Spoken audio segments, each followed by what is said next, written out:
महादिव्या कुक्षिरत्नं शब्दजितवरात्मजं राजचन्द्रमहं वन्दे तत्त्वलोचनदायकम् कल्याणपादपारामां श्रुतगङ्गा हिमाचलम् विश्वाम्भोजरविन्देवं वन्दे श्रीज्ञातनन्दनम् अज्ञानतिमिरान्धानां ज्ञानाञ्जनशलाकया चक्षुरुन्मीलितं येन तस्मै श्री गुरवे नमः। सत्श्रुतने नमस्कार, असीम उपकारी आत्माने नमस्कार, तारक त्रिपुटीने नमस्कार, महावित्रोने नमस्कार, महाविત્રો સમાન મુરબ્બીઓ મુમુક્ષુને નમસ્કાર। પરમ કૃપાળુ દેવ પ્રણીત વચનામૃતજી પત્રાંક 237 મુંબઈ ચૈત્ર વદ બીજ શનિ વિક્રમ સંવત 1947 તારીખ 25/4/1891। સુગ્નભાઈ ત્રિભુવન પરેચ્છાનુચારીને શબ્દભેદ નથી એ વાક્યનો અર્થ સમાગમે પૂછજો। પરમ સમાધિરૂપ જ્ઞાનીની દશાને નમસ્કાર। વિનીત રાયચંદના પ્રણામ। નાનો પત્ર છે, એક જ 2 લીટીનો છે અને એમાં પણ જે વિશે એમણે કહી દીધું છે, લખી દીધું છે 232મા નંબરમાં પત્રમાં એ જ પત્રની વાત છે, એ જ પ્રશ્ન પૂછ્યો છે। તો ત્રિભુવનભાઈ ખંભાતવાસી છે, યોગ્યતા કેળવતા જાય છે, થતી જાય છે અને કૃપાળદેવ એમને બધું કહેતા હોય છે, લખતા હોય છે, તે ત્રિભુવનભાઈ છે। તો એમાં પરેચ્છાનુચારીને શબ્દભેદ નથી એ વાક્યનો અર્થ સમાગમે પૂછજો। રૂબરૂમાં વાત કરીશું, રૂબરૂમાં પૂછજો। અત્યારે એ વિશે કાંઈ લખતા નથી, આપણને મળી ગયો છે 232માં જવાબ। અને પરમ સમાધિરૂપ જ્ઞાનીની દશાને નમસ્કાર। તો પરેચ્છાનુચારીને શબ્દભેદ નથી, એમાં ઈચ્છા પ્રારબ્ધ, અનિચ્છા પ્રારબ્ધ અને પરેચ્છા પ્રારબ્ધ।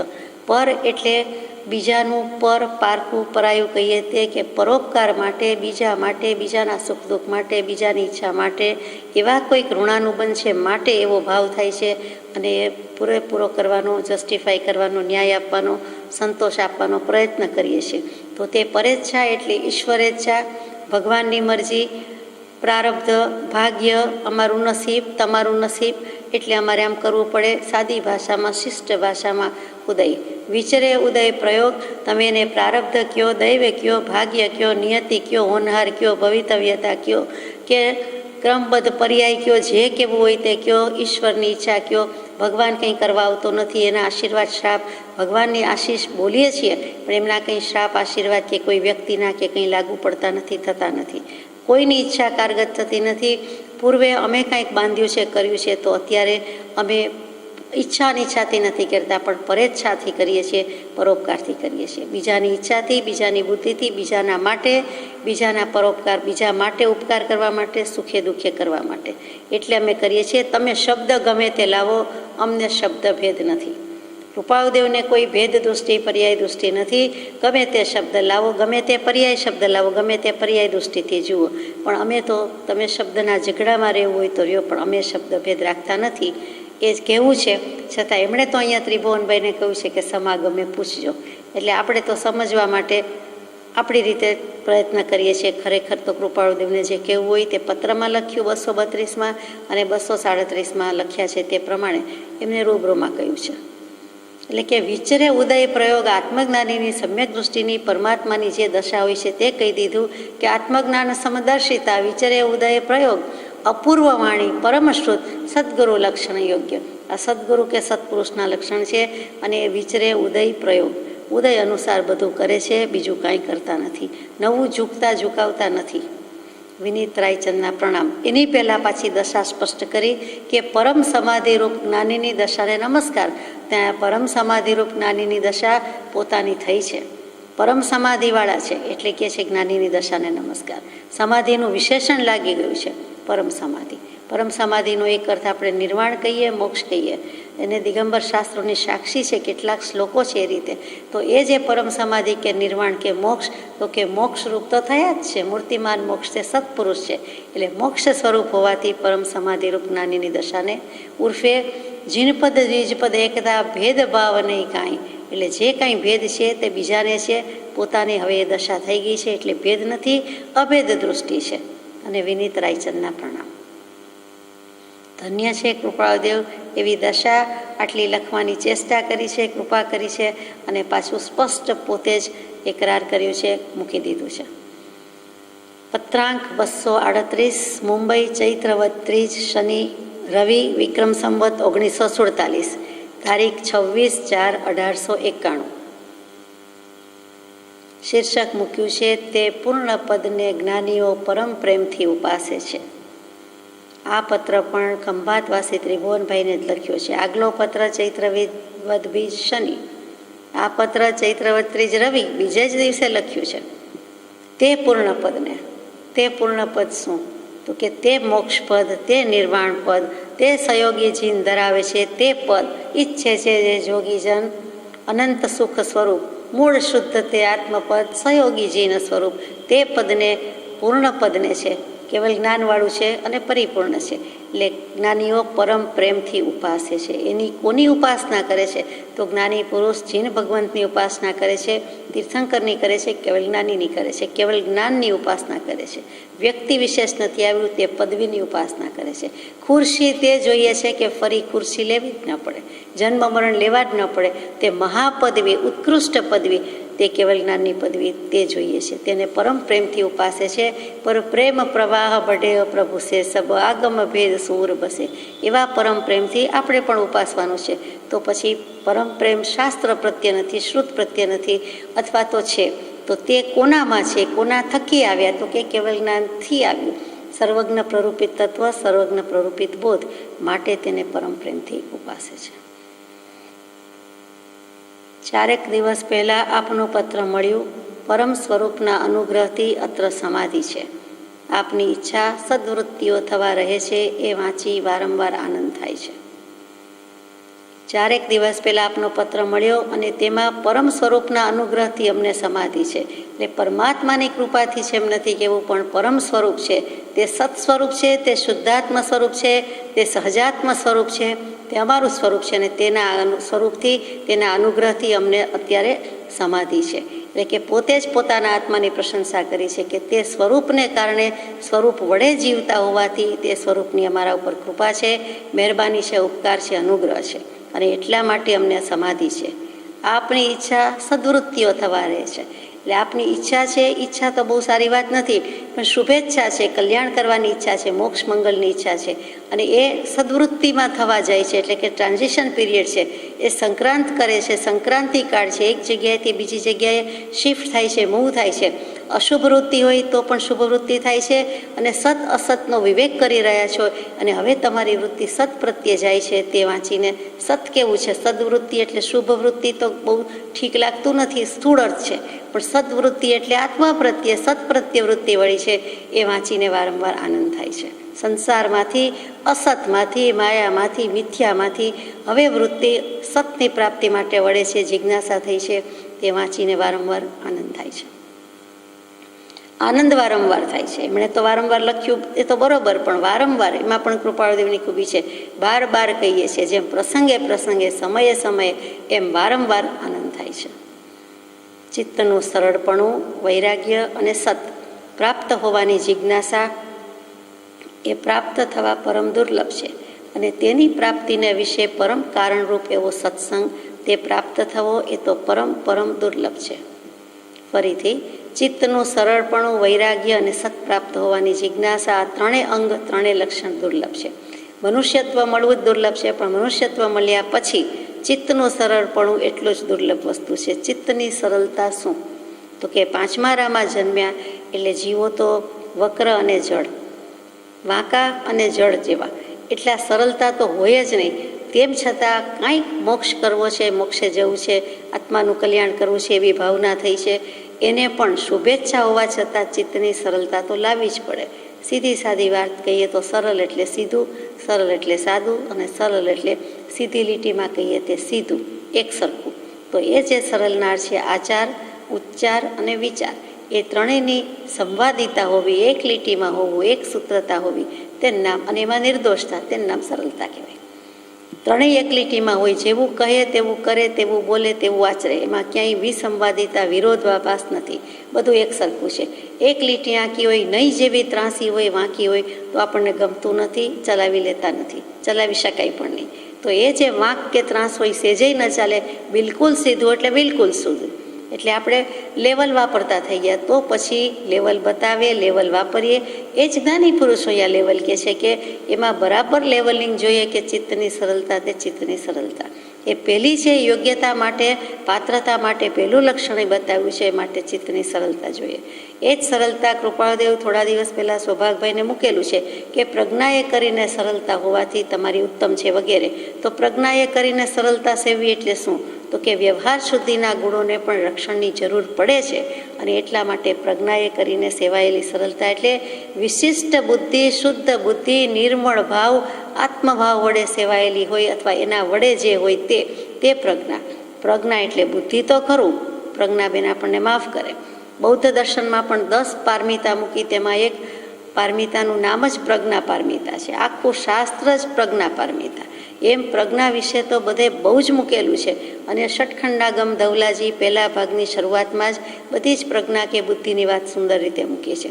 તો પ્રજ્ઞા છીણી વડે જ વિવેક કે ભેદ જ્ઞાન થાય છે, એમ પણ વારંવાર વાંચીએ, સાંભળીએ. એટલે પ્રજ્ઞા છીણીનું તો બહુ કામ છે. પ્રજ્ઞા છીણી બીજું કાંઈ નથી. વિશિષ્ટ બુદ્ધિ, શુદ્ધ બુદ્ધિ, આત્મભાવ અને નિર્મળ ભાવવાળી બુદ્ધિ તે છે. તો વ્યવહાર સુધીના ગુણને પણ રક્ષણની જરૂર પડે, તે પ્રજ્ઞા હોય તો જરૂર પડે. પ્રજ્ઞા હોય તો એ પોસાય છે. પ્રજ્ઞા ન હોય અને સીધા સાદા સરળ હોય તો જીવ સત અસતનો વિવેક કરી શકતો નથી. ભ્રાંતિ મારીએ છીએ, ભ્રમણા મારીએ છીએ. એટલે વિવેક કરવા માટે પણ સરળતા જોઈએ છે. ત્યાં વાચાળતા, ચપળતા જોઈએ છે, તીક્ષ્ણતા એમ નથી કીધું, પણ પ્રજ્ઞાવાળી સરળતા જોઈએ છે, જેથી વિવેક કરી શકે. કોઈ પણ પ્રસંગ, કોઈ પણ પ્રકાર, કોઈ પણ પદાર્થમાં ગૂંચ ઊભી ન કરે, ન થવા દે. પોતાની માન્યતાનો આગ્રહ ન હોવો અને માધ્યસ્થ ભાવ હોવો, તે પણ સરળતાના લક્ષણ છે, સરળતાની વ્યાખ્યા છે. કેટલું બધું કહી દીધું. કોઈ પણ પ્રસંગ, પ્રકાર, પદાર્થ, એટલે કોઈ પણ નિમિત્ત, કોઈ પણ વસ્તુ, કોઈ પણ વ્યવહાર, એમાં ગૂંચ ઊભી ન કરે, એટલે તેનું નામ સરળ જીવ છે.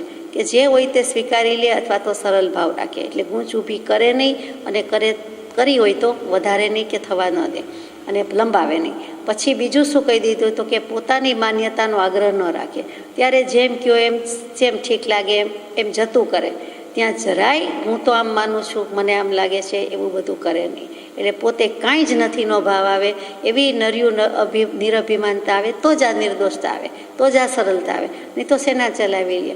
મને તો આ જ ઠીક લાગે, હું તો આમ જ કરું, મને આ ગમે, મને આ નથી લાગતું, મારાથી નથી થતું, એમ કરીને મૂકી દે તો એ માન્યતાનો આગ્રહ છે. અને તે પણ ન કરવું તે સરળતા છે. વાળીઓ વડે જેમ હેમ એટલે સીધી લીટી થાય, સોના ચાંદીના તાર એટલા સીધા થાય, એટલા પાન થાય. ભલે પ્રક્રિયા કરવી પડે, કૂટવું પડે, થી માંડીને ઘણું બધું કરવું પડે, તો પણ તે થઈ શકે છે. સાપ જેવો સાપ કુટિલતાનો જ ભરેલો કહેવાય, વક્રતાનો જ ભરેલો, આખો જ વાંકો ચૂકો. એની ચાલ પણ એવી ટેઢી મેઢી. પણ દરમાં જવું હોય, ઘરમાં જવું હોય તો સીધો થઈને જાય, સીધો થાય તો જ જઈ શકે. ઉંદર જેવા ઉંદર વગેરે બધા જે કેટલાક પ્રાણી છે, એની શરીર રચના એવી છે, તો 1 ઇંચ બાય 1 ઇંચની જાળી કે કાણું હોય, એમાંથી પોતાની આવડી મોટી સાઇઝ કે અવગાના કે દેહમાન છે, તે પણ સંકોચાવી દે, એકદમ સીધું કરી નાખે, એકદમ નાનું કરી નાખે, અને સંકોચાઈને એટલામાંથી એ પસાર થઈ જાય છે. તો એ જ વસ્તુ અહીંયા છે કે ગમે તે હોય, પોતાના ભાવ, વૃત્તિ, વિચાર બીજાની સાથે મેચ ન થતા હોય, પણ તે વખતે જે પોતાનો આગ્રહ મૂકી દે છે તે સરળ છે.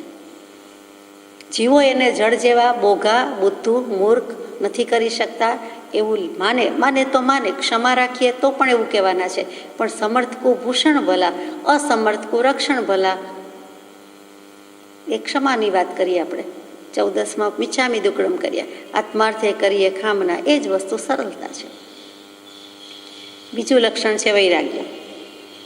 તે વૈરાગ્ય તો મહાદુર્લભ કીધેલો જ છે કે વૈરાગ્ય નથી તો કાંઈ નથી, જોતું નહીં તો કુછ બી નહીં. વૈરાગ્ય નથી તો કંઈ મોક્ષની વાત જ કીધી જાય એમ નથી. દુઃખ ગર્ભિત હોય, મોહ ગર્ભિત હોય કે જ્ઞાન ગર્ભિત હોય, જ્ઞાન ગર્ભિત વૈરાગ્ય સૌથી સારો છે, સૌથી સાચો, સૌથી પહેલો ઉત્તમ છે. કે જ્ઞાન જ એના ગર્ભમાં રહેલું છે, એટલે પરિણામ પણ જ્ઞાન જ હોય, એમાં નવાઈ નથી. એટલે એ જ્ઞાન ગર્ભિત વૈરાગ્ય. પણ જ્ઞાન ગર્ભિત વૈરાગ્યની ખૂબી શું છે તો કે એ સત્તામાં રહેલા કર્મોને બાળી શકે છે અને ઉદયમાં આવેલા કર્મોને પણ બાળી શકે છે. જે સત્તામાં સ્ટોકમાં રહેલા છે એને પણ જ્ઞાન ગર્ભિત વૈરાગ્ય એના અંકુરા પણ રહેવા દેતું નથી, કેટલેક અંશે કેટલીક રીતે બાળી શકે છે. એટલે એમ હોય કે 1000 ભવ જેટલા કર્મો બાકી હતા તો પણ જ્ઞાની પુરુષો જ્ઞાન ગર્ભિત વૈરાગ્યવાળા જે કોઈ છે તે બાળી શકે છે. કેમ કે સત્તામાં હોય તો શું થઈ ગયું, ઉદયમાં આવે અને બાળીએ તો નવાઈ નથી, પણ સત્તાગત કર્મોને પણ બાળી શકે છે. આમ પણ જ્ઞાન ગર્ભિત વૈરાગ્યનો મહિમા છે. અહીંયા તો કૃપાળદેવે એટલું વૈરાગ્ય લખ્યું છે કે સાદો વૈરાગ્ય ચાલશે, ગૃહ કુટુંબાદી ભાવોને વિશે અનાસક્ત બુદ્ધિ થવી તે વૈરાગ્ય છે. એટલે તે વૈરાગ્ય હોય તો પણ ચાલશે, દુઃખથી કોઈને થાય તેમ નહીં તો કંઈ સત્સંગ, તેમ નહીં તો કંઈ દુઃખરંગ. સત્સંગમાં સાંભળીને વૈરાગ્ય આવે, વાંચીને વૈરાગ્ય આવે તોય વાંધો નથી, કોઈ દુઃખના રંગ પ્રસંગથી આવે તોય વાંધો નથી. પણ વૈરાગ્ય તે વૈરાગ્ય જ વિતરાગતા ભણી લઈ જશે, બાકી નહીં. અને તે આ કાળમાં દુર્લભ છે એમ કહી દીધું છે. સત પ્રાપ્ત હોવાની જિજ્ઞાસા એ પણ પ્રાપ્ત થવા પરમ દુર્લભ છે. માનો કે મનુષ્ય ભવ મળ્યું, ચિત્તની સરળતા છે, વૈરાગ્ય છે, પણ હવે ઈચ્છા થતી નથી. સત પ્રાપ્ત કરવાની ઈચ્છા, જિજ્ઞાસા, તત્વ જાણવાની ઈચ્છા, તત્વને પામવાની વૃત્તિ એ પરમ દુર્લભ છે, અત્યંત મુશ્કેલ છે, સહેલાઈથી મળી શકતું નથી, એ દુર્લભ. દુઃખે કરીને પ્રાપ્ત થાય તે દુર્લભ, આ તો પરમ દુર્લભ કે મહાદુઃખે પ્રાપ્ત થાય, મહા મુશ્કેલીએ પ્રાપ્ત થાય. શું કામ તો કે લોક પ્રમાણ પ્રત્યેક અંતરાઈ રહ્યા છે. આપણે શુભ કાર્યમાં 100 વિઘ્ન કહીએ, વૈરાગ્ય આડે વિઘ્ન ઘણા કહીએ. પરમ કૃપાળુ દેવ અને બીજા જ્ઞાની પુરુષો તો ખરા જ એની સાક્ષી સાથે કહે છે કે કોઈ પણ જીવને આત્મકલ્યાણ કરવું હોય તો એમાં લોક પ્રમાણ પ્રત્યેક અંતરાઈ રહ્યા છે. લોક પ્રમાણ એટલે આટલી દુનિયા જેટલા, આખો લોક જેવડો છે એટલા અંતરાઈ રહ્યા છે. કોઈ ગિનતી ગણતરી થઈ શકે એવું નથી, એટલા અંતરાઈ રહેલા છે, સમય અંતરાઈ રહેલા છે. અને તેની પ્રાપ્તિને વિશે પરમ કારણરૂપ એવો સત્સંગ, તે પ્રાપ્ત થવો એ તો પરમ દુર્લભ છે. હવે આ પરિસ્થિતિ તો જાણી, પરિણામ તો જાણ્યું, એનું કારણ શું, એનું નિવારણ શું, તો કે એ સત્સંગ હોય તો આવું ન થાય, તો કે સત્સંગ એથી પણ દુર્લભ છે. આ વસ્તુ દુર્લભ, પરમ દુર્લભ, તો સત્સંગ પરમ દુર્લભ કયો છે.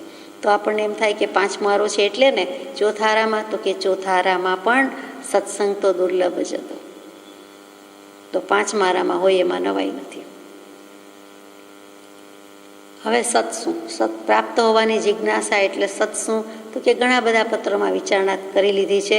209મા પત્રમાં તો કહ્યું કે મહાત્માઓએ ગમે તે નામે અને ગમે તે પ્રકારે એક સતને જ પ્રકાશ્યું છે.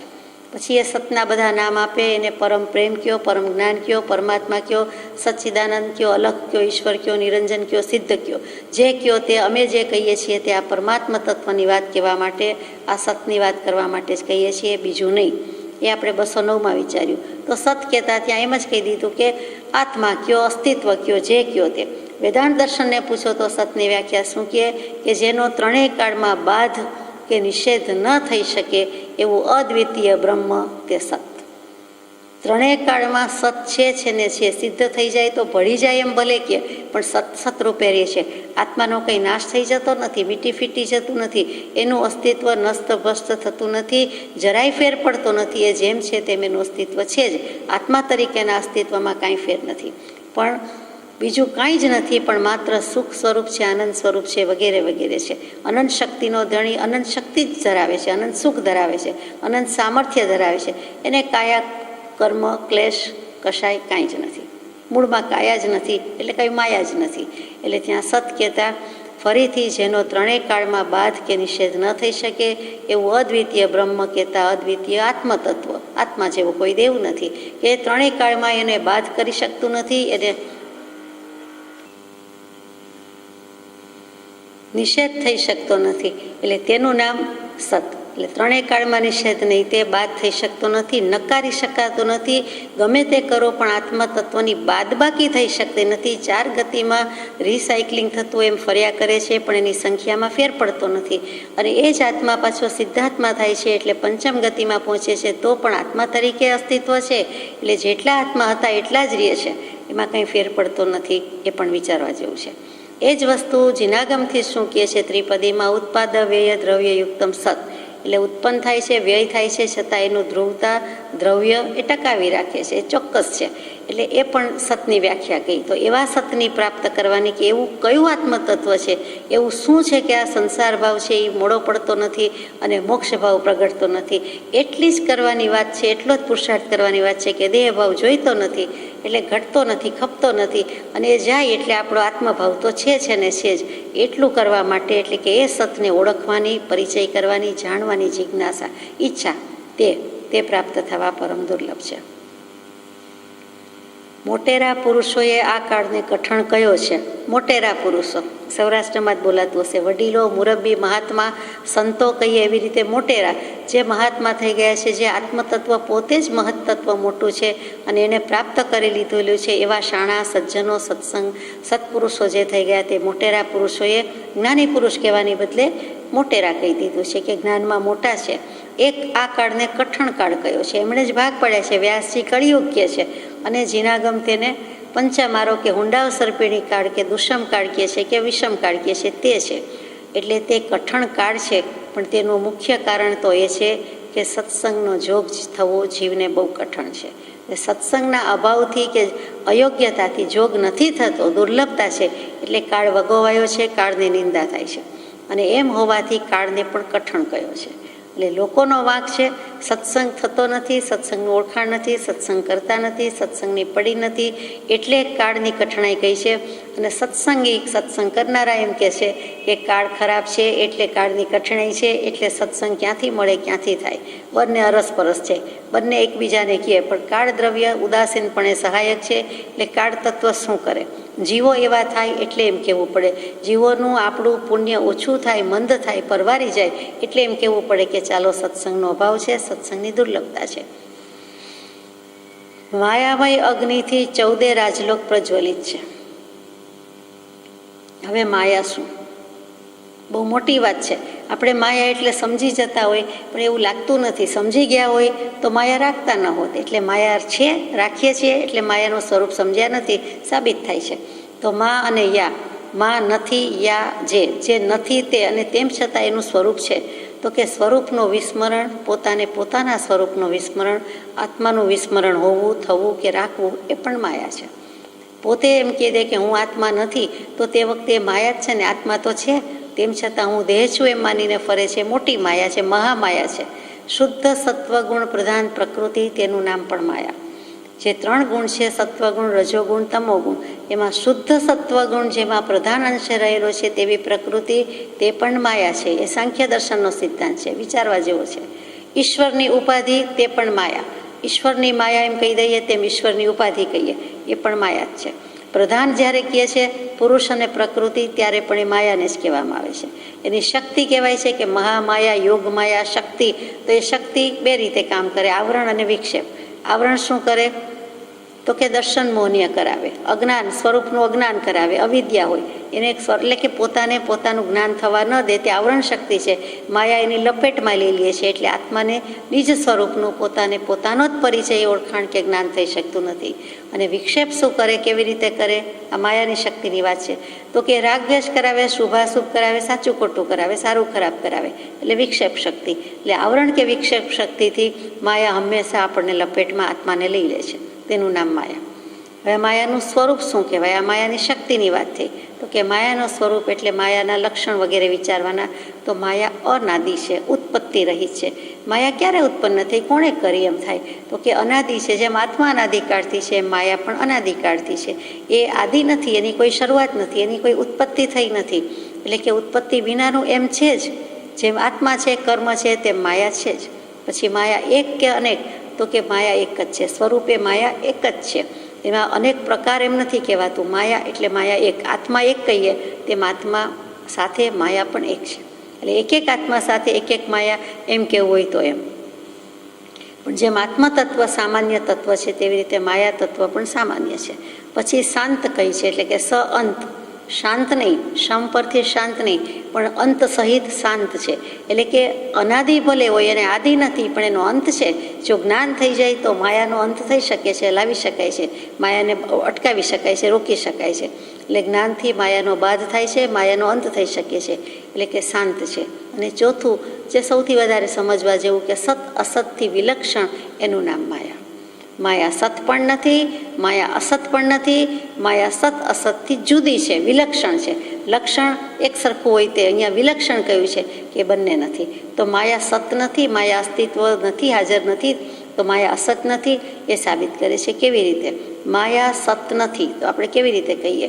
તો કે જેનો ત્રણેય કાળમાં બાધ ન થાય તે સત, એવું એકમાત્ર ચૈતન્ય છે. અને માયાનો જ્ઞાનથી બાધ થઈ શકે છે, એટલે એ સત નથી, એનું અસ્તિત્વ રહેતું નથી. એટલે એનું અસ્તિત્વ મીટી ફીટી જાય છે, નાશ પામે છે. એનો અર્થ એમ કે અસ્તિત્વ સત એટલે અસ્તિત્વ વિદ્યમાનતા, તો માયા રહેતી નથી, ટકતી નથી, એટલે માયાનું અસ્તિત્વ નથી. ત્યાં સાબિત કરી દીધું કે આત્માનું અસ્તિત્વ છે, એટલે સતની વ્યાખ્યામાં ત્રણેય કાળ બાદ નથી કરતું, ત્રણેય કાળમાં એનું કાંઈ અભાવ થતો નથી, નિષેધ થતો નથી. જ્યારે માયાનો થઈ શકે છે એ માયા સત નથી. માયા અસત નથી કેવી રીતે કહે છે? તો કે જેની ત્રણેય કાળમાં પ્રતીતિ થાય નહીં તેને અસત કહેવાય.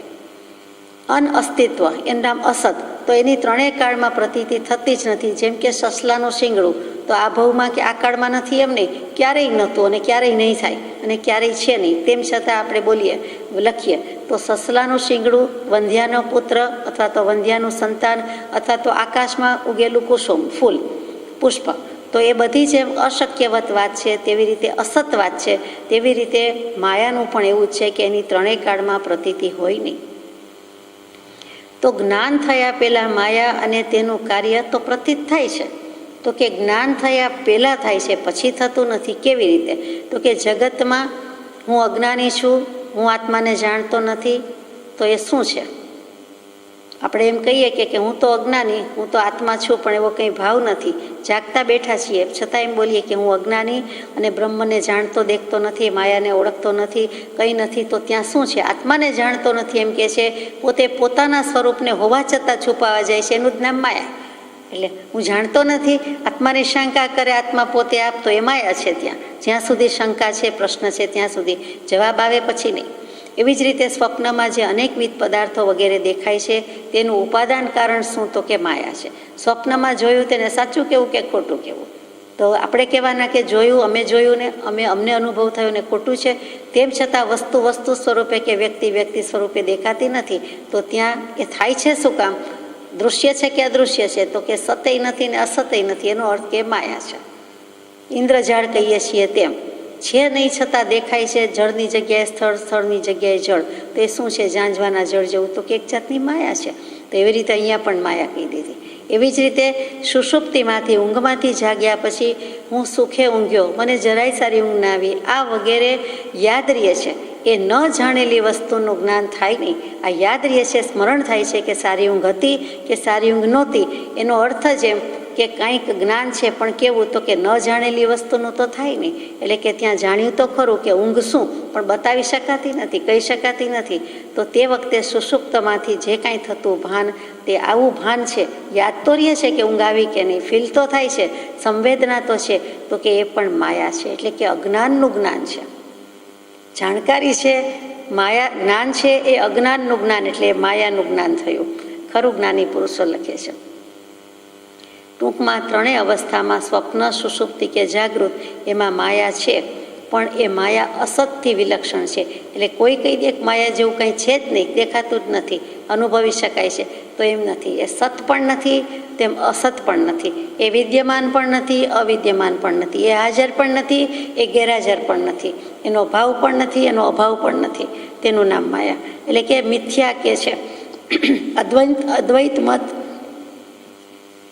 અથવા તો વેદાંત દર્શન, એમાં શંકરાચાર્ય જે શબ્દ મૂકે છે, પ્રતિપાદન કરે છે, ત્યાં માયાને પાછું મિથ્યા કહી દે છે. અને એથી વિશેષ આગળ જઈએ તો સત અને અસતથી વિલક્ષણ, એના માટે કોઈ એક શબ્દ છે, તે અનિર્વચનીય છે. આખા વેદાંત દર્શનમાં, ઉપનિષદમાં બધે જ અનિર્વચનીય શબ્દ માયા માટે વપરાય છે. એનાથી જ સમજાય. તો કે અનિર્વચનીયનો સીધો સાદો અર્થ આપણે એમ કરીએ કે વચનમાં આવી શકતું નથી, કહી શકાતું નથી. અહીંયા માયાનો પારિભાષિક અર્થ થાય છે, એટલે અનિર્વચનીય શબ્દ પારિભાષિક બને છે. એ પ્રમાણે અર્થ કરવા યોગ્ય છે. સતથી વિલક્ષણ, અસતથી વિલક્ષણ. એટલે સત પણ નથી, અસત પણ નથી એમ કેવું, એના કરતાં વિલક્ષણ જ રાખીએ કે સતથી જુદું પડે છે, અસતથી જુદું પડે છે. સતના લક્ષણ પણ ધરાવતું નથી, અસતના લક્ષણ પણ ધરાવતું નથી. તેનું નામ માયા. પછી માયાનું સ્વરૂપ નામભેદથી જુદું જુદું મૂકે છે કે માયા એવું શું છે કે આટલી બધી એનામાં શક્તિ છે. તો કે માયા કહેતા જ એની અચિંત્ય શક્તિ છે. પૂતગલ ગમે તેવું હોય તો એની અચિંત્ય શક્તિ આપણે સ્વીકારવી પડે છે, અનંત શક્તિ સ્વીકારવી પડે છે. તેમજ ભલે એનાથી આત્માની વધારે છે, તેવું જ અહીંયા છે કે અચિંત્ય શક્તિશાળી એવી માયા, અને યુક્તિને પણ માન ન આપે, માન્ય ન કરે એવી છે. તેનું નામ માયા છે. કોઈ યુક્તિને, કોઈ બુદ્ધિને, કોઈ દલીલને, તર્કને એ માન આપતી નથી. એટલે કે ત્યાં એને એટલે માપવું, તોલવું, જોખવું, જ્ઞાન કરવું, તો કે એને કન્સિડર કરતી નથી, એના સામુઈ જોતી નથી. એ માયા એ માન્ય રાખતી નથી. એટલે કે કોને? તો કે યુક્તિને, બુદ્ધિને, એ માયા છે. બહુ સુંદર કહી દીધું કે અચિંત્ય શક્તિશાળી છે અને યુક્તિને પણ માન્ય કરતી નથી, માન આપતી નથી. એવી જે કંઈ છે શક્તિ, તેનું નામ માયા. વળી વિદ્યાનો નાશ કરે છે, જ્ઞાનનો નાશ કરે છે. વિદ્યાનો નાશ કરે છે, તેથી માયાનું નામ અવિદ્યા છે, કે વિદ્યા થવા દેતી નથી. એવી જ રીતે સ્વરૂપનું અજ્ઞાન છે, સ્વરૂપને આચ્છાદન કરે છે, આવરણ કરે છે, માટે તેનું નામ અજ્ઞાન છે. ટૂંકમાં માયા કહેતા અવિદ્યા, અજ્ઞાન, આ બધા જ સ્વરૂપ ભેદ છે. એટલે સ્વરૂપ ભેદ કાંઈ નથી, આ બધા જ નામ ભેદ છે. એટલે નામ ભેદથી સ્વરૂપ કીધું. એથી વિશેષ વિદ્યારણ્ય સ્વામીને કેવું છે કે માયાનું લક્ષણ તો બતાવો. એટલે સુંદર શ્લોક મૂકે છે કે નિસ્તત્વા કાર્ય ગમ્યાસ્ય શક્તિર્માયા અગ્નિશક્તિવત. ફરીથી, નિસ્તત્વા કાર્ય ગમ્યાસ્ય શક્તિર્માયા અગ્નિશક્તિવત. નહીં શક્તિ ક્વચિત કૈશ્ચિત બુધ્યતે કાર્યતઃ પુરા. નિસ્તત્વ એટલે તત્વ વિનાનું, સાર વિનાનું, ફોતરા જેવું, ફીફા જેવું, રસકસ વિનાનું, સત્વ વિનાનું. એટલે એનો અર્થ છે નિસ્તત્વ. શબ્દ મજાનો છે. એટલે સત્વ વિનાનું, રસકસ વિનાનું શું? તો કે ઠેકાણું જ નહીં કહેવું પડે એટલું જ. એટલે નકામું કહેતા મિથ્યા. એટલે મિથ્યા શબ્દ વાપરવાની બદલે નિસ્તત્વ શબ્દ વાપરો છે. નિસ્તત્વ કાર્ય કરીને જાણવા યોગ્ય એવી સદ વસ્તુની શક્તિને તે માયા કહીએ છીએ. સત વસ્તુની શક્તિ. માયા પોતે સત નથી, સતથી વિલક્ષણ છે, પણ સત વસ્તુની શક્તિ છે. એટલે શક્તિ તરીકે એનો સ્વીકાર કર્યો છે. આજે વેસ્ટર્ન ફિલોસોફર્સને પણ આત્માની બાબતમાં એ શક્તિ છે, એનર્જી છે, પાવર છે, એ જે બધી વાતો ચાલે છે, વિવાદ ચાલે છે, મોટો વિવાદ ચાલે છે, વર્ષોથી ચાલે છે, તે આ જ છે. એટલે ત્યાં માયાને જ સ્વીકાર કરે છે, મિથ્યાત્વનો સ્વીકાર કરે છે, માયાને સમજાવવાનો પ્રયત્ન છે. તો તે માયા છે. ફરીથી કે મિથ્યા કરીને નિસ્તત્વ, મિથ્યા કાર્ય કરીને જાણવા યોગ્ય એવી સદ વસ્તુ છે, તેની શક્તિ છે, તે માયા છે. તે માયા શક્તિ અગ્નિની શક્તિની જેમ કોઈ કાળે કોઈથી પણ કાર્યની પહેલાં જાણવામાં આવતી નથી. સિદ્ધાંત મૂકી દીધો છે. આપણે સુકામાં સવિસ્તર લઈએ છીએ. એ કૃપાળદેવે લખ્યું છે કે માયામય અગ્નિથી 14 રાજલોક પ્રજ્વલિત છે. તો માયાને અગ્નિ કીધો શું કામ? એ સમજવું છે કે માયાને અગ્નિશક્તિ સાથે સરખાવી છે. તેટલા માટે આપણે વાત લઈએ છીએ કે ત્રિવિધ તાપ, તડકો, તાપ, પ્રકાશ, અગ્નિ એમ કહી દઈએ એમ નહીં, પણ માયામાં એટલી શક્તિ રહેલી છે. પણ ફરીથી કે માયા શક્તિ અગ્નિની શક્તિની જેમ કોઈ કાળે કોઈથી કાર્યની પહેલાં જાણવામાં આવતી નથી. અગ્નિ પેટાવીએ, સળગાવીએ, કોઈ વસ્તુ કે વ્યક્તિ બાળીએ, બળે તો દેખાય, તો એમ કહેવાય કે હવે બરાબર દેખાણું. ત્યાં સુધી અગ્નિ કીધે ચાલતું નથી. એની અગ્નિની શક્તિની પરીક્ષા કે પરચો તો ત્યારે જ થાય છે. ક્યાંય પણ નાનો અગ્નિ કે મોટો અગ્નિ, હોળી ઉતાસની પ્રગટા હોય અગ્નિ હોય, કે મેચબોક્સ દિવાસળીનો નાનો અગ્નિ હોય, કે એક નહીં જેવો તણખો હોય, પણ એ જે કહેવાય તે અગ્નિ, એ અગ્નિનું સ્વરૂપ કે અગ્નિની શક્તિ તો એ રીતે જ પ્રવર્તે છે અને અનુભવ થાય છે. જેમ દાહકતા અગ્નિની શક્તિ છે, તેમ માયા એ સદવસ્તુની શક્તિ છે. દાહકતા બાળવાની શક્તિ જેમ અગ્નિમાં રહેલી છે, બળી જવાની, બાળી નાખવાની વસ્તુને કે વ્યક્તિને, તો એ જે શક્તિ રહેલી છે તે માયા શું કરે છે? એ પણ સદ વસ્તુની શક્તિ છે. દાહકતાની સત્તા અગ્નિની સત્તાથી ભિન્ન નથી, જુદી નથી. બાળી નાખવાની શક્તિ સત્તા એ અગ્નિની સત્તાથી ભિન્ન નથી. અગ્નિ કહેતા જ એમાં બાળી નાખવાની શક્તિ છે, બંને સાથે જ રહેલા છે. જેમ જ્ઞાનીથી જ્ઞાન જુદું નથી તેમ તો એ બંને સાથે છે, ભિન્ન નથી. તેમ માયાની સત્તા સત વસ્તુની સત્તાથી ભિન્ન નથી. જેમ અગ્નિમાં દાહક શક્તિ છે તેનું જ્ઞાન કાર્ય થાય પછી જ આપણને ખબર પડે છે. બાળવાની ક્રિયા અને બળવાની ક્રિયા થાય છે પછી અગ્નિમાં બાળી નાખવાની શક્તિ છે તેમ સાબિત થાય છે, પરચો મળે છે. તેવી જ રીતે સત વસ્તુની માયા શક્તિનું જ્ઞાન માયામાં કાર્ય થાય છે પછી જ માલુમ પડે છે, પરિચય થાય છે. તો માયાનું કાર્ય શું છે તો કે પંચ મહાભૂત, મહત્તત્વ, બુદ્ધિ, અહંકાર અને પછી તો બધો જ વિસ્તાર છે, બધી જ સંખ્યા છે. તેવી રીતે જગત રચાયું તેમ સાંખ્ય દર્શનની માન્યતા છે. કેટલીક અપેક્ષા એ વેદાંત દર્શનની માન્યતા છે. તે માયાની વાત આવી કે એમાંથી અહંકારનું, બુદ્ધિનું, પંચ મહાભૂતનું, પાંચ તત્વોનું બધાની ઉત્પત્તિ થાય છે. તે માયા. એટલે માયાની કેટલી બધી શક્તિ થઈ. એટલે ફરીથી અને ટૂંકમાં એટલું જ કે કોઈ પણ વસ્તુની શક્તિ કોઈ કાળે કાર્યની પહેલાં જાણવામાં આવતી જ નથી, જ વાપરે છે.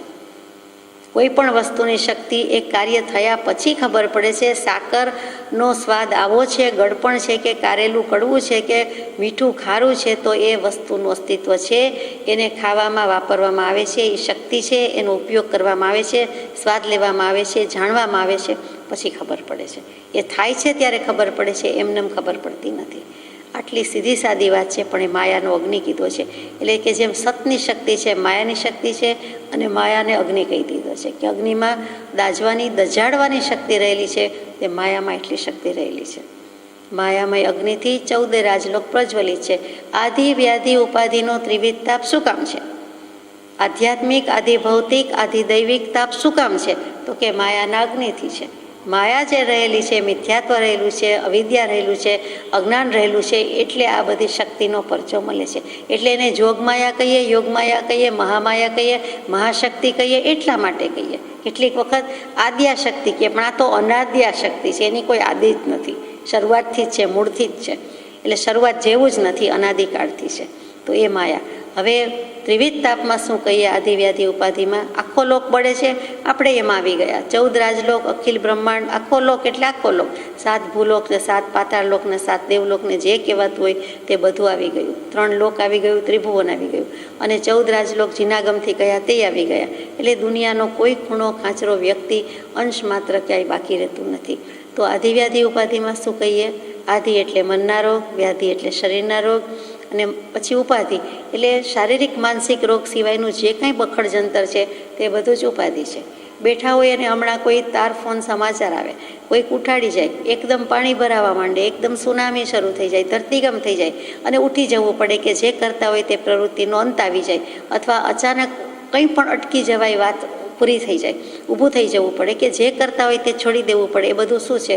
અથવા એના વિચાર કરવા પડે, અથવા તો તે વસ્તુનો નિકાલ લાવવાનું, સમાધાન કરવાનું, નિવારણ કરવાનો પ્રયત્ન કરવો પડે. એનો અર્થ ઉપાધિ. એટલે કે બાહ્ય કારણોથી થતું જે કંઈ થાય છે, સર્જન થાય છે, તે ઉપાધિ છે. વ્યક્તિના પોતાના કારણ નથી, શારીરિક નથી, માનસિક નથી. એટલે બધી વ્યવહારિક બાહ્ય ઉપચારથી જે કહીએ તે કારણ. એક તો અચાનક આવી પડે, એકાએક આવી પડે, ન ધારેલું થઈ જાય, અને પોતે કર્યું નથી, પોતાના તન મનને સ્પર્શતું નથી, પણ બીજા માટે કે બીજી રીતે સંઘમાં, સમાજમાં, ગચ્છમાં, પરિવારમાં, વ્યવહારમાં કાંઈ પણ થાય છે, એ બધું ઉપાધિ છે. આધિ ભૌતિક, આધિ દૈવિક ને આધ્યાત્મિક તાપ કયા? તો કે એમાં આધ્યાત્મિકની તાપ લઈ લીધો તો કે જીવના પોતાના ક્રોધમાન, માયાલોભ વગેરે કશાય થાય છે, પોતે કુસંગ કરે છે, પોતાનો જ કુસંગ છે, અસત્સંગ છે, એ બધા ભાવ છે, એ આધ્યાત્મિક તાપ છે, આધ્યાત્મિક દુઃખ છે. કે ધર્મની વાતમાં પણ તરત ક્રોધમાન, માયાલોભ થઈ જાય, ધર્મના નામે થઈ જાય, વધારે થાય, ધર્મ કરતાં ધાડ પડે, વધારે પડે. તો એ જે બધા ભાવ છે એને આધ્યાત્મિક તાપ લઈ લીધો છે. હિન્દુ ધર્મના કોઈ પણ દર્શનમાં, એટલે વેદાંત, સાંખ્યથી માંડીને યોગ દર્શન વગેરે બધા, એમાં આધ્યાત્મિક તાપ કીધેલું છે, આધ્યાત્મિક દુઃખ કીધું છે, આધ્યાત્મિક તાપની વાત. ક્રોધમાનથી થાય, અને બીજી રીતે તાવ વગેરે આવે, શરીરને કાંઈ પણ એવું થાય, ઉપાધિ આવે, એટલે રોગ દર્દ પણ લઈ લીધા છે, એનાથી થતું દુઃખ. અધિ આત્મન, ત્યાં આત્મા અને શરીર, પૂતગલ એટલે આત્મા અને શરીર બંને અર્થ કરેલા છે. આપણને તાવ આવે વગેરે થાય તો દેહને થતું દુઃખ પૌદ્ગલિક દુઃખ લાગે, પૌદ્ગલિક માયા લાગે. જ્યારે જ્ઞાની પુરુષોએ, આ જ્ઞાની પુરુષોએ તેને એમાં તાવને પણ એમાં લઈ લીધો, દર્દને પણ એમાં લઈ લીધું, કે દેહને થાય છે પૂતગલ, પણ પૂતગલનો એક જ જીવ કે આત્મા પણ કરનારા છે, એટલા માટે એ દુઃખ લઈ લીધું. આદિ ભૌતિકમાં શું આવે તો કે સિંહ, વાઘ, સર્પ વગેરે નીકળી આવે, ચોર આવે, બારવટી આવે, તો એ બધું દુઃખ છે. એટલે પશુ, પંખી, પ્રાણી, માનવથી થતું દુઃખ આદિ ભૌતિક.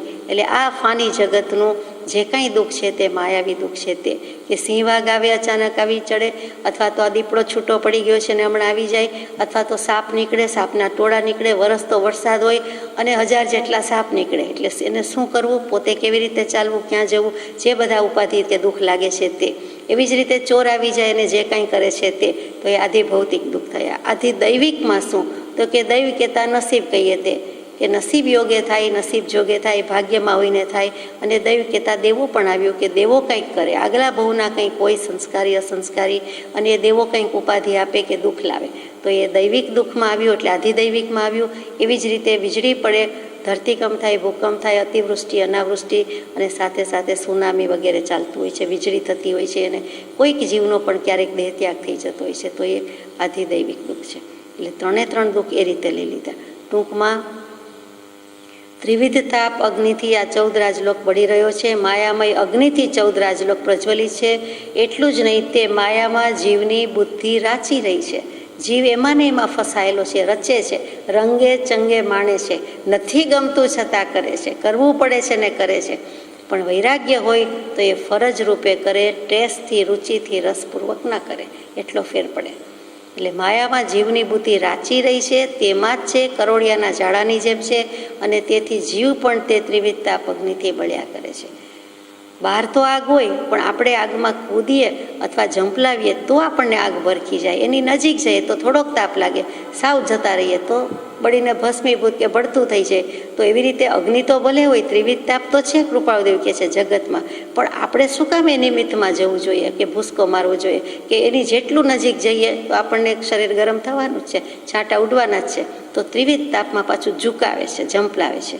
અને એવું છે જ, માનો કે એમાં પડ્યા જ છીએ, કબૂલ કરીએ છીએ કે લાક્ષાગૃહમાં અર્જુન પાંડવોને લાગ્યું કે હવે બળીએ છીએ, બોલ સહદેવ હવે શું છે, આ પગ નીચે રેલો આવ્યો, આગ શરૂ થઈ ગઈ, આ જ્યાં ઊભા છીએ ત્યાં આગ દેખાય છે, આવે છે, ગરમ લાગે છે, હવે શું કરું? ત્યારે કહે છે, સહદેવને અતિ જ્ઞાન હતું, કહી દેવાય નહીં, પૂછે તો જ કહેવાય. ત્યારે કહે છે કે અહીંયા ભોંયરું છે, ચાલો પધારો નીચે, આ માર્ગ રહ્યો.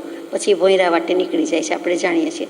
તો એવો લાક્ષાગ્રહમાં વેદના હોય તેવી વલવલતી, બળબડતી વ્યથા વેદના આપણને નથી લાગતી કે સંસાર બંધન છે, અને એમાં વ્યવહારમાં કે સંસારમાં કે પરિવારમાં કે ક્યાંય પણ આ જન્મ મરણ છે તો બંધન છે, અને સળગું જ છું, બળું જ છું, બચાવો બચાવો કેવી બૂમ પડી જાય.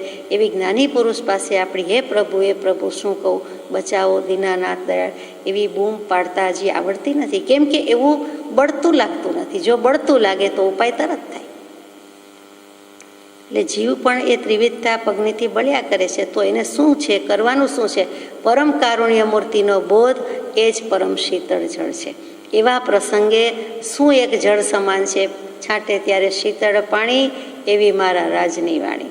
કે સંસારમાં જ્યારે ઝાડ ઉઠે ને અંગે ઉઠે અંગાર, છાંટે ત્યારે શીતળ પાણી, એવી મારા રાજની વાણી. પરમ કારુણ્ય મૂર્તિ, પોતે જ કારુણ્ય મૂર્તિ પોતાને કહી દીધા, કૃપાળુદેવ કહી દીધા. અત્યાર સુધીમાં જે જ્ઞાની પુરુષ કે પરમાત્મા થયા છે તે બધા જ પરમ કારુણ્ય છે, પરમ કારુણ્ય મૂર્તિ જ છે, કરુણાવાળા જ છે, દયાળુ જ છે. અને એ બધાનો બોધ છે, અત્યારે તો પ્રસ્તુત છે તે કૃપાળુદેવનો બોધ પણ એમ જ છે. એ પરમ શીતળ જળ છે. આગ સામે તરત જ એનું નિવારણ મૂક્યું, શીતળ જળ છે. શીતલ, શી સુડાવી દે છે, ઠંડકમાં સુડાવી છે, શીત કરે છે, ઠંડુ ગાર કરી દે છે. આ બાજુ બળબડતું છે, આ બાજુ ઠંડુ કરી દે છે. એટલે બોધરૂપી જળ વરસે છે, બોધરૂપી જળ પરમાર્થરૂપી વર્ષા છે, એમ કહે છે. તથાપિ જીવને ચારે બાજુથી અપૂર્ણ પુણ્યને લીધે તેની પ્રાપ્તિ હોવી દુર્લભ થઈ પડી છે. તો પણ જીવને બધું દુર્લભ થઈ પડ્યું છે, દુઃખે કરીને પ્રાપ્ત થાય છે. આ પાણી પણ જીવ પી શકતો નથી, ઝીલી શકતો નથી. શું કામ? તો કે જીવોના અપૂર્ણ પુણ્ય છે. પુણ્ય છે, ઓછા છે, અધૂરા છે, તદ્દન મરી પરવાયેલું નથી. જીવ તરીકે જન્મ્યો, મનુષ્ય ભવ તરીકે જન્મ્યો, અને એને કાંઈક રુચિ થતી હોય કે કાંઈક તો રુચિ થઈ ત્યાં સુધીનું પુણ્ય તો છે, મનુષ્ય ભવ તરીકેનું પુણ્ય છે. પણ પછી સાંભળવું, વાંચવું, જાણવું, સત્સંગ કરવો કે એ પુરુષાર્થ કરતો નથી. એટલે અપૂર્ણ પુણ્ય કીધા છે.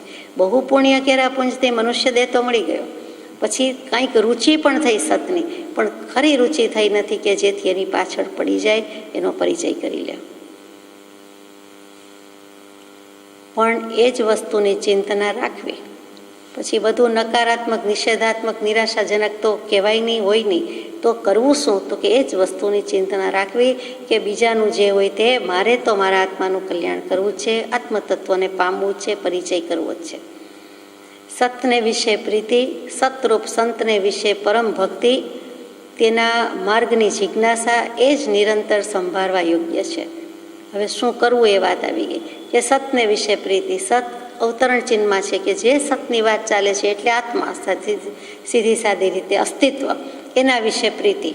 પ્રીતિ એટલે એના એ જ ગમે, એના પ્રત્યે પ્રેમ, એના પ્રત્યે પ્રણય, એનો પરિચય, એનાથી ખુશ થવાય, એનાથી રાજી રહેવાય. બીજું બધું નાખુશ, નારાજગી લાગે એટલે કે ઉદાસીન ભાવને વૈરાગ્ય આવે. બીજા શેમાંય રસ ન પડે, રુચિ ન થાય, પ્રીતિ ન થાય, આસક્તિ ન થાય, એટલે પ્રતીતિ ન થાય. પણ એક સતને વિશે જ રહે, તે સતને વિશે પ્રીતિ. પછી એ સત જેણે પ્રાપ્ત કર્યું છે તેવા સંત, એના વિશે પરમ ભક્તિ. એટલે કે જ્યાં પણ કોઈક પામેલો છે, અહીંયા પ્રગટ પુરુષોત્તમ પરમ કૃપાળુદેવની વાત કરી છે, તો તેના વિશે પરમ ભક્તિ. એ તો હાજર છે, હાજર છે. ત્રિભુવનભાઈની વાત ચાલે છે, એ વખતે વિદ્યમાન છે, એમને પત્ર લખી રહ્યા છે, તો કે સતરૂપ સંતને વિશે પરમ ભક્તિ હોવી જોઈએ, અને તેના માર્ગની જિજ્ઞાસા. તો સંત પુરુષનો માર્ગ અને મોક્ષે ગયેલાનો માર્ગ જુદો નથી. મોક્ષનો માર્ગ ક્યારેય જુદો હોતો નહીં, એક જ છે. બે છે જ નહીં. એક હોય ત્રણ કાળમાં પરમારથનો પંથ. એટલે મોક્ષના માર્ગ બે નથી, આત્માના માર્ગ બે નથી. એક જ આત્માને એ જ રીતે મોક્ષે જાય છે. આત્મા ભલે ગમે તે લાવો, આજે કે પછી. જે વાટેથી મહાવીર સ્વામી તર્યા તે વાટેથી જ શ્રી કૃષ્ણ પરમાત્મા તરશે. એટલે જેમ કીધું છે તેમ જ છે, અને એ માનવા યોગ્ય છે. એવા માર્ગની જિજ્ઞાસા. જિજ્ઞાસા શું? તો કે કાંઈ પણ જાણવું એ તો કુતૂહલ છે, ઈચ્છા છે. એ તો બરાબર નથી. જાણ કરવાનો એનો સ્વભાવ છે, એટલે આ તે પેલું કર્યા કરીએ છીએ, એ તો ઉપયોગ ભમાવે છે. જિજ્ઞાસા કરવા જેવી છે એ તત્વ જાણવાની ઈચ્છા, આત્મતત્વ ઓળખવાની ઈચ્છા, તેનું નામ જિજ્ઞાસા. ને જિજ્ઞાસા કૃપાળુદેવ કહે ત્યારે એના વિશેષણ પણ જોરદાર છે. કશાયની ઉપશાંતતા, માત્ર મોક્ષ વિલાસ, ભવે ખેદ અંતરદયા, તે કહીએ જિજ્ઞાસ. કશાયનું ઉપશમન થઈ ગયું હોય, માત્ર મોક્ષની ઈચ્છા હોય, અને સાથે સાથે પોતાના ભવનો ખેદ હોય, આ ભવ પણ માન્ય ન થતો હોય, અને અંતરમાં દયા હોય, 8 પ્રકારની દયા હોય, તે કહીએ જિજ્ઞાસ. અને પછી તરત જ સુંદર કહી દીધું છે કે તે જિજ્ઞાસુ જીવને થાય સદગુરુ બોધ. એકડો આવડ્યો એટલે 10 અને 100 તો ફટાફટ મીંડા જ મૂકવાની વાત આવી. એ જિજ્ઞાસા આવી ગઈ, બસ. તે જિજ્ઞાસુ જીવને થાય સદગુરુ બોધ, તો પામે સમકિતને વર્તે અંતર શોધ. એ સમ્યક દર્શન પામવાનો જ છે. સમ્યક દર્શન પામે એટલે વર્ધમાન સમકિત થઈ ટાળે મિથ્યાભાસ, ઉદય થાય ચારિત્રનો વિતરાગ પદવાસ. એ વિતરાગ થવાનો છે, ભગવાન થવાનો છે. એક જિજ્ઞાસા થતાં બધા મીંડા પાછળ થતા જાય છે, ગુણાકાર થતા જાય છે. એટલા માટે આપણને આટલું બધું જિજ્ઞાસાનું મહત્ત્વ સમજાવ્યું. તો કઈ જિજ્ઞાસા? માર્ગની જિજ્ઞાસા. માર્ગ શું છે? રસ્તો શું છે? મોક્ષે કેમ જવાય? આત્માને કેમ પામે? તે જ માર્ગ. સમ્યક દર્શન જ્ઞાન ચારિત્ર કેમ પામે? તે જ માર્ગ. અને તે રસ્તો જાણવાની ઈચ્છા, એ જ નિરંતર સંભાળવા યોગ્ય છે. સંભાળવું એટલે યાદ કરવું, સંભાળવું, સમ્યક પ્રકારે બધી બાજુથી ભ્રૂ ભરણ પોષણ કરવું, એનું નામ યાદ રાખવું. સ્મૃતિમાં લાવવા યોગ્ય છે એમ નથી લખ્યું, સંભાળવા યોગ્ય છે. એટલે કે કોઈ પણ વસ્તુમાં જેમ ભરતકામ કરીએ છીએ, એમ્બ્રોઈડરી, એ પણ આવી ગયું. અને કોઈ પણ વસ્તુમાં કંઈક ભરીએ છીએ, પૂરણપોળી હોય કે કંઈક મરચામાં મસાલો ભરીએ છીએ કે એવું જે કંઈક વસ્તુ, અથવા એક વસ્તુ પડી હોય ને એમાં બીજી વસ્તુ મૂકીએ છીએ, વાસણમાં કંઈક વસ્તુ ઠલવીએ, નાખીએ છીએ, ભરીએ છીએ, રેડીએ છીએ, તો એ ભર્યું કહેવાય. એટલે કે ખાલી અને ભરવું, તો કે સંભાળવું એટલે ભરણ પોષણ કરવું, એમાં ભરવું. શું ભરવાની વાત છે? તો કે આ જિજ્ઞાસા હોવી એ જ એક સંભાળવા યોગ્ય છે. એ જ બધી રીતે વિચાર કરવા યોગ્ય છે કે એમાં મારે કેટલા ટકા વધ્યા, કેટલા અંશ ઉભેરાયા. સત કદાચ પ્રાપ્ત ન થઈ શક્યા ભવે, તો સતને પ્રાપ્ત કરવાની જિજ્ઞાસા, એ પણ કૃપાળુદેવ કહે છે કે અંશે કલ્યાણવત જ છે. એમાં પણ અંશે કલ્યાણ થઈ ગયું. એકડો ન આવડતો હોય પણ એ કરવાનો પુરુષાર્થ, રુચિ, અને અડધો પણ આવડી જાય, એક સેજ નીચે વાળવાનું બાકી હોય તો પણ આવડી જ ગયો કહેવાય. અથવા તો બરાબર મીંડું ન હોય, અધકચરું હોય, તો પણ એ આવડ્યું કહેવાય, અથવા આવડવાના રસ્તે કહેવાય. આવડત વિકસતી જાય છે, ખીલતી જાય છે, પછી પરિપૂર્ણ થાય છે. ભલે બીજ જ હોય પણ બીજની પૂનમ થવાની છે. બીજ થવતું હોય તે થાય છે, પછી બીજમાંથી તો પૂનમ થવાની છે. એટલે ચોખ્ખું કહી દીધું કે જિજ્ઞાસા હોય તો બધું થશે. અને અહીંયા સંભાળવા યોગ્ય છે. એટલે સતને વિશે પ્રીતિ, સત જેને પ્રાપ્ત છે તેવા પુરુષ પ્રત્યે ભક્તિ, પ્રીતિ ભક્તિ, ત્રીજો ગુણ મૂક્યો જિજ્ઞાસા. એટલે પછી સરવાળો થઈ ગયો પૂરો. એટલે નિરંતર સંભાળવા યોગ્ય છે. વચ્ચે થોડાક વર્ષ થોડીક કલાક મૂકી દઈએ તેમ નહીં, સંભાળવા યોગ્ય છે. ભરણ પોષણ કરવા યોગ્ય છે. ટુ ફિલ ઇટ અપ, એ કંઈક એમાં પૂર્ણ ભરવાનું છે, ભરીને પૂર્ણ કરી દેવાનું છે, તે સંભાળવા યોગ્ય છે. વળી તે સ્મરણ રહેવામાં ઉપયોગી એવા વૈરાગ્ય આદિ ચરિત્રવાળા પુસ્તકો અને વૈરાગી સરળ ચિત્તવાળા મનુષ્યનો સંગ અને પોતાની ચિત્ત શુદ્ધિ એ સારા કારણો છે. એ જ મેળવવા રટણ રાખવું કલ્યાણકારક છે. અત્ર સમાધિ છે. હવે આ કરવા માટે શું કરવું? તો કે એને ઉપયોગી વૈરાગ્ય જેમાંથી વધે અથવા વૈરાગ્ય જેમાંથી પ્રગટે એવા જેના સત્પુરુષોના, જ્ઞાની પુરુષના ચરિત્ર હોય, મહાપુરુષોના ચરિત્રો આજે કોણ વાંચે છે, કેટલા વાંચે છે, ક્યાં વાંચે છે, જાણીએ છીએ કે બધું જ ઘટતું જાય છે. 25 વર્ષ પહેલાં જે વંચાતું, 50 વર્ષ પહેલાં વંચાતું આવું સત્ચારિત્ર બધું વંચાય ઓછું છે. સદવાંચનમાં વિશેષ રસ હવે રહ્યો નથી, આપણે જાણીએ છીએ, પણ એ કરવા યોગ્ય છે. એટલે કૃપાળુદેવે 100 વર્ષ પહેલાં આવું લખી દીધું છે. એવા પુસ્તકો વાંચવા અને વૈરાગી સરળ ચિત્તવાળા મનુષ્યનો સંગ રાખવો કે જેનું ચિત્ત વૈરાગ્યવંત છે અથવા તો જેના ચિત્તમાં સરળતા છે. એવા જો કોઈ જીવ મળે, ભલે હજી પામ્યા ન હોય, તો એનો સત્સમાગમ પણ આપણા આત્મભાવની ઉન્નતિ કરે છે. એ પણ કૃપાળુદેવે કહી દીધું કે આપણને પ્રગતિ કરાવે, આપણને આબાદ કરાવે, આપણને ઉન્નતિની દિશામાં લઈ જાય તેવા જીવનો સત્સમાગમ કરવો જોઈએ, તેવા જીવનો સંગ રાખવો જોઈએ. અને પોતાની ચિત્ત શુદ્ધિ અને એના પરિણામે પોતાનું ચિત્ત પણ નિર્મળ રહે તેવું કરવું જોઈએ. તો એ બધા સારા કારણ છે. અને એ જ મેળવવા રટણ રાખવું. પ્રભુ પ્રભુ લઈ લગાડવી હોય, લાગી ન હોય તો કાંઈ નહીં, પણ લગાડવી હોય તો આ બધું રટણ કરવાનું છે. આ બધું રટણ કરતાં કરતાં, રઢ લેતા લેતા પ્રભુ પ્રભુની રઢ આવી જ જાય, ઓટોમેટિક આવી જાય, લઈ લાગી જાય. અને તેમાં કલ્યાણ રહેલું છે, એટલે કે કલ્યાણકારક છે, કલ્યાણનું કરનારું છે. આ રટણ જેવું તેવું નથી, આ હટ જેવી તેવી નથી, કરવા જેવી જીદ છે, કરવા જેવી હટ છે, કરવા જેવું રટણ છે. એ જ વિનંતી. એટલે અત્ર સમાધિ છે, અહીંયા સમાધિ છે. અમને સમાધિ વર્તે છે કેમ કે તે પૂર્ણ પદને જ્ઞાનીઓ પરમ પ્રેમથી ઉપાસે છે. એટલે કૃપાળુદેવને તો સમાધિ જોઈ ને, તે પરમ પ્રેમથી ઉપાસનાના પંથે છે, ચાલી રહી છે પ્રોસેસ. એટલે આપણે તો દાસનાય દાસ, એમનાય દાસ થવાનું છે. તે બધા અગાઉ થઈ ગયેલા પૂર્વાચાર્યો, જ્ઞાની, તીર્થંકર વગેરે ભગવંતોને યાદ કરે છે, એમને પરમ પ્રેમથી ઉપાસે છે.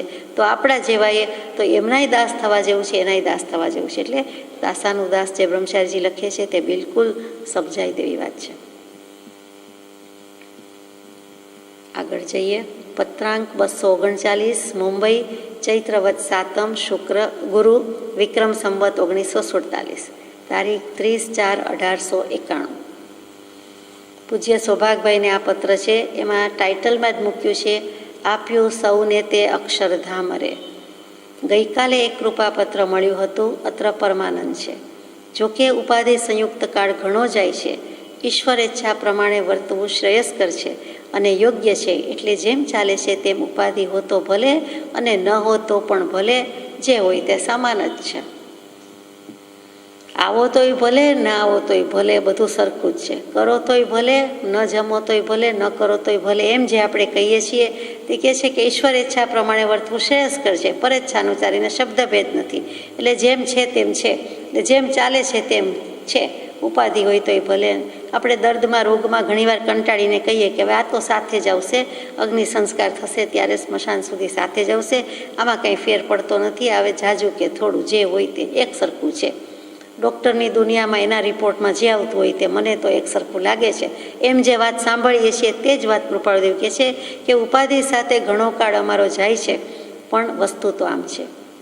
અહીંયા એક ચરણ મૂક્યું છે, 4થું ચરણ, આપ્યું સૌને તે અક્ષરધામ રે. એક નિષ્કુળાનંદજી નામના સ્વામિનારાયણ સંપ્રદાયમાં યોગી કે સંન્યાસી થઈ ગયા. એમણે ઘણા પદ રચ્યા છે. તેમાંનું એક પદ ધીરજ આખ્યાન નામનું એક પુસ્તક, અને એમાં કડવું, જેમ છપ્પા કહીએ, સાખી કહીએ, તેવી રીતે કડવા લખ્યા છે. એમાંનું એક કડવું. એ કડવું શું કહે છે કે જૂજવા જુઓ ધામ આપ્યા, જનને જોઈ નિષ્કામ સકામ રે, આજ તો અઢળક ઢળ્યા હરી, આપ્યું સૌને અક્ષરધામ રે, આપ્યું સૌને તે અક્ષરધામ રે. જૂજવા જુઓ ધામ આપ્યા, અનેક ધામ હશે, જનને જોઈ નિષ્કામ સકામ રે.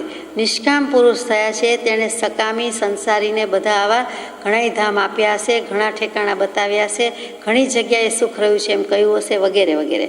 પણ આજની વાત કરીએ છીએ એટલે કે તે આજની ઘડી તે રળિયામણી, ધન્ય રે દિવસ આહો, એવી રીતે કહે છે. આજ તો અઢળક ઢળ્યા હરી, એટલે આજ કોઈક એવો દિવસ કે ધન્ય ઉગ્યો કે અઢળક ઢળ્યા, એટલે કે અઢળક ધન કહીએ, અઢળક સંપત્તિ કહીએ. એવી રીતે ભગવાન જેવો ભગવાન, હરિ જેવો હરિ, પોતાનો આત્મા, શુદ્ધાત્મા, સહજાત્મા અઢળક ઢળી પડ્યો છે, ઢળી ગયો છે. તો કહે છે કે ચાલો બધાને અક્ષરધામની લાણી કરીએ, બધાને મોક્ષના સુખની લાણી કરીએ, બધાને મોક્ષે લઈ જઈશ, બધાને મોક્ષે લઈ જઈશ. તે પુરુષે નિષ્કુળાનંદજીએ તો સ્વર્ગની વૈકુંઠની વાત મૂકી છે, પણ અહીંયા અક્ષરધામ કહેતા બીજું કાંઈ નથી કે જ્યાં અક્ષય એવો આત્મા, અક્ષર પદ જે ક્ષય પામતું નથી તેવું અક્ષય, અક્ષત અને અક્ષર એ બધો વિચારવા જેવું છે. ન ક્ષયતીમાં અક્ષર આવી ગયું, પછી અક્ષર આવી ગયું, પછી ર ય કે ત ગમે તે હોય. તો આત્માના અજર અમર અવિનાશી સુખ માટે આજ તો લાણી કરીએ છીએ, આપી દઈએ છીએ. સૌભાગભાઈને આ પત્રમાં મૂક્યું છે. બોલો. જ્ઞાન વાર્તા સંબંધી અનેક મંત્ર આપને જણાવવા ઈચ્છા થાય છે, એટલે આજે તો આપી જ દઈએ, વેચી જ દઈએ એમ. તો જ્ઞાનની વાતો કરવામાં મારે અનેક મંત્ર નીચે અંડરલાઇન કરી છે. કૃપાળુદેવે પોતે વચનામૃતજીમાં ભાગ્યે જ 2-3 જગ્યાએ અંડરલાઇન છે, એમાંનું આ પત્ર, એમાં આ જગ્યાએ છે. મંત્ર આપને જણાવવા ઈચ્છા થાય છે. મંત્ર વિશે તો કહીએ તેટલું થોડું. સાદી ભાષામાં મનને તારે, મનને રક્ષણ આપે, મનને ત્રાણ બચાવે બધાથી, તેનું નામ મંત્ર. એટલે મનને તારે એટલે આત્માને તારે, એમ જ અહીંયા અર્થ થાય છે. વળી મંત્ર એટલે રહસ્ય ભેદ, એ પણ અર્થ થાય છે. અને મંત્ર એટલે આપણે જે શબ્દ વચન બોલવાનો મંત્ર કહીએ તે જુદો, પણ એનો અર્થ શું એ તો શબ્દ રૂપે થયો. અર્થ તો આ જ થાય કે કાં તો રહસ્ય ભેદ, આપણને દેહ અને આત્માનો ભેદ કરાવી દે તેવું કંઈક છે, અને એ રહસ્ય છે તેનું નામ મંત્ર. તો આપને તો ઘણાય મંત્ર આપવા છે, ઈચ્છા જણાવવા થાય છે. તો પણ તથાપિ વિરહકાળ પ્રત્યક્ષ છે, એટલે તમે અમારી સામે અત્યારે બિરાજેલા નથી, બેઠેલા નથી, આપણે સામસામા નથી, એટલે કે સાનિધ્ય નથી, સામસામી વિદ્યમાનતા નથી, એટલે નિરૂપાયતા છે. એટલે પત્ર રૂપે લખવાનું થાય છે. મંત્ર એટલે ગુપ્ત ભેદ, પોતે જ અર્થ મૂક્યો, એટલે કે રહસ્ય. એમ તો સમજાય છે કે ભેદનો ભેદ ટળીએ વાસ્તવિક સમજાય છે, પરમ અભેદ એવું સત સર્વત્ર છે. વિનીત રાયચંદ. ભેદ શું? ભેદનો ભેદ ટળીએ વાસ્તવિક સમજાય છે. તો ભેદ એટલે શું? તો કે ભેદ એટલે તફાવત, ભેદ એટલે અંતર, આંતરું, ભેદ એટલે ફરક. આ બધા ભેદના અર્થ થાય. તો કે ભેદ કહેતા પર્યાય દૃષ્ટિ. ભેદનો ભેદ તળીએ પર્યાય દૃષ્ટિનો ભેદ નીકળી જાય, એટલે કે આ દેહ દૃષ્ટિ અને આ દ્રવ્ય દૃષ્ટિ, આ દ્રવ્ય દૃષ્ટિ અને આ પર્યાય દૃષ્ટિ બે વચ્ચેનો ભેદ નીકળી જાય, એટલે વાસ્તવિક સમજાય છે. કે જે બે વસ્તુ જુદી પડી ગઈ, આ તે આ ને પેલું તે પેલું, આ સારું આ ખરાબ, આ શુભ આ અશુભ, એવી રીતે કોઈ પણ બે દ્રવ્ય છે જુદા પડી ગયા. જડ તે જડ, ચેતન તે ચેતન, સ્વ તે સ્વ, પર તે પર, બે વચ્ચેનો જે ભેદ હતો, આંતરું હતું, એ ખબર પડી ગઈ, એ ટાળી દીધું, અને તેનું નામ જ પર્યાય દૃષ્ટિ છોડી દીધી, અને વાસ્તવિક સમજાય છે. દેખીતી વાત છે, વસ્તુ જે સ્વરૂપે છે તે વાસ્તવિક સમજાય છે, રિયલ સમજાય છે, અસલિયત સમજાય છે, આત્માના સ્વરૂપની અસલિયત સમજાય છે, તે વાસ્તવિક સમજાય છે. પરમ અભેદ એવું સત સર્વત્ર છે. તો પરમ અભેદ છે એ જે સત છે એ તો બધે જ રહેલું છે, સર્વ સ્થળે અને સર્વ સમયે. વાત ક્યાં હતી? એકમાત્ર સમજાવવાની બાકી હતી. જે સ્વરૂપ સમજ્યા વિના પામ્યો દુઃખનંદ, સમજાવ્યું તે પદનમો શ્રી સદગુરુ ભગવાન. એ જ વસ્તુ સૌભાગભાઈને લખી દીધી. ઘણા મંત્ર આપવા ઈચ્છા થાય છે, ઘણું કહી દેવા ઈચ્છા થાય છે, ઘણા સિક્રેટ્સ આપી દેવા ઈચ્છા થાય છે. બિઝનેસના સિક્રેટ કોણ જાણે? સેક્રેટરી જાણે. જે રહસ્ય સિક્રેટ જાણે, સેક્રેટરીને જેટલી ખબર હોય એટલી બીજા કોઈને ખબર ન હોય. એ બાજી આખી પલટાવી શકે. એવું જ અહીંયા છે કે રહસ્ય મંત્રી શબ્દ આવ્યો છે પ્રધાન માટે વગેરે માટે. એ શું કામ કરે છે? આ જ કામ કરે છે. દિવાન કયો, મંત્રી કયો, પ્રધાન કયો, જે કયો તે, કે મૂળ વ્યક્તિ કરતાં પણ કદાચ વિશેષ જાણે, રહસ્ય જાણે, ભેદ જાણે, ઉકેલી શકે. તો કે અહીંયા ભેદનો ભેદ ટળીએ વાસ્તવિક સમજાય છે. એટલે દેહને આત્માની ગમે તેટલી વાત કરીએ, પણ જો વસ્તુ સ્વરૂપ સમજવું હોય તો આ રીતે ભેદ નીકળી જાય. જ્ઞાની અને પરમાત્માનો ભેદ ટળી જાય તો માર્ગની પ્રાપ્તિ સાવ સુલભ છે. ભેદનો ભેદ ટાળવાની વાત છે. જીવ અને પરમાત્માનો ભેદ, બહિરાત્મા અને પરમાત્માનો ભેદ, આત્મા અને પરમાત્માનો ભેદ લાગે છે, હકીકતમાં નથી. જીનપદ નિજપદ એકતા, ભેદભાવ નહીં કાંઈ, લક્ષ્ય થવાને તેહનો કયા શાસ્ત્ર સુખદાય.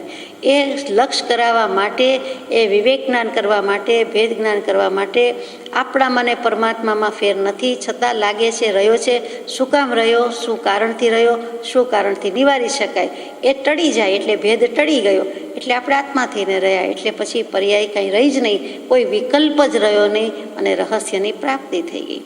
બ્રહ્મચારીજીએ બોધામૃતમાં એક જગ્યાએ સુંદર મૂકી દીધું છે કે આ બધું ભિન્ન ભિન્ન દેખાય છે તે આત્મા રૂપે જુએ તે ભેદનો ભેદ ટળ્યો કહેવાય.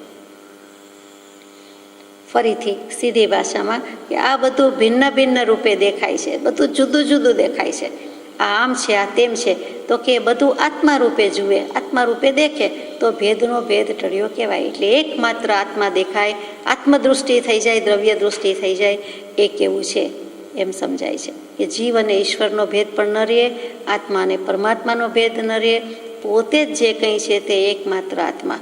પછી શુદ્ધાત્મા, સહજાત્મા, શબ્દાતીત, વિકલ્પ અતીત એવા કોઈ વિશેષણ લગાડવાની જરૂર ન રહે. પરમ અભેદ એવું સત સર્વત્ર છે, પોતાની પાસે જ છે તો સર્વત્ર તો હોય જ ને, નવાઈ નથી. અને તે સતનો સાક્ષાત્કાર થઈ જાય એટલે વાત પૂરી થઈ ગઈ. સજાત્મ સ્વરૂપ પરમ ગુરુ.